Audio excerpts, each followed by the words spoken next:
Refractor. How to use. We're going to show you. Follow along. This is a corn mash I'm working on. We're going to use this to show you how to use this tool, the refractor, to how to measure the specific gravity. This is a specific gravity hydrometer. It's called a triple scale. We'll leave the link up there of how to use this one. In a refractor box, it comes with eyedroppers, comes with a little screwdriver, some of them do. And they also, the instructions how to clean the lens and what you do to calibrate it if it gets out of calibration. First thing is making mash. Before you pitch the yeast, you need it around 95 degrees. This one's 108. We still have room to adjust with water before we pitch the yeast. This is cooked for an hour and a half, cooled to 155, added the enzymes, and we're at the stage of getting ready to pitch the yeast. We're going to check to see what our specific gravity is, whether we want to add more water, more sugar. There's room for adjustment. It has all the ingredients in the recipe. This mash has been cooked on the stove, extracted the starches from the grains or meal, whatever you're using. Once it reached 155 degrees, when all the starches were extracted, I added an enzyme which converts the starches to fermentable sugars. At this point, there's 5 pounds of sugar in there. Do I want to add more to bring the potential alcohol up? Do I want to add more water and dilute it down more, even more?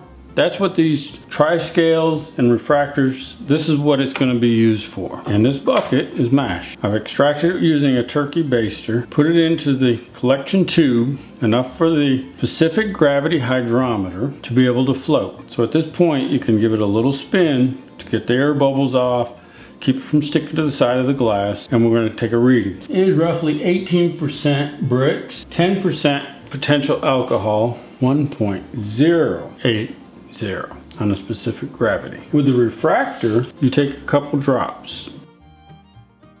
You want to close the cover, get a solid bubble. You don't want air bubbles in where it reads. This one's reading 1.084.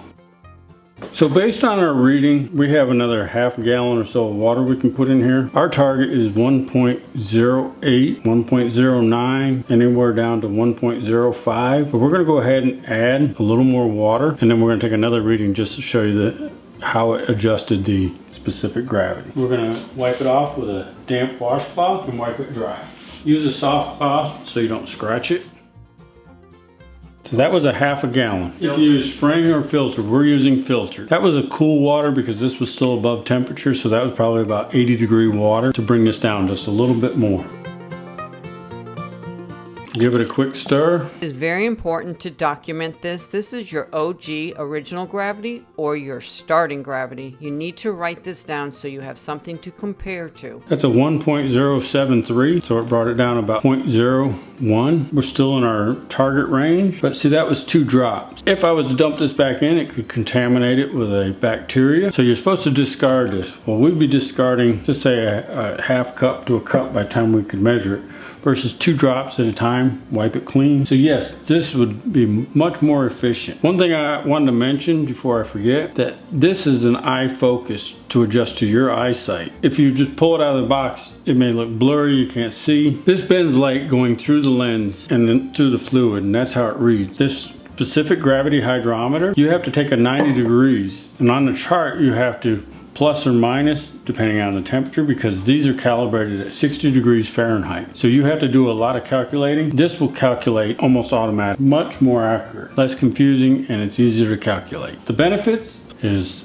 2 drops, no waste at all hardly. This one, you may lose a cup or 2 and have to throw it away. For $30 roughly, you can get both sets. This one, once we get toward the end of our run, we want to check to see if all the fermentation has taken place and all the sugars have been converted to alcohol. We can use this. It will float way up there. You can check the link. We'll show you exactly how to use this. This one, as you hit the alcohol and toward the end, you have to use a calculator. So make sure you visit our blog. We're going to leave links of how to make a simple mash. We'll have an alcohol hydrometer, how to use it. We'll also use another link that shows you how to use the specific gravity. We're going to teach you how to use all these tools. So be sure to follow us. Come back and visit us on a regular basis, because we're going to show you something different every time. On Facebook, we have a private group called Moonshine How To. Make sure you check out the link below. It's a private group. Be sure to join because we're going to show you all steps with recipes, mash recipes on the blog that you can visit, printable downloads, a little more in-depth detail of what's going on here.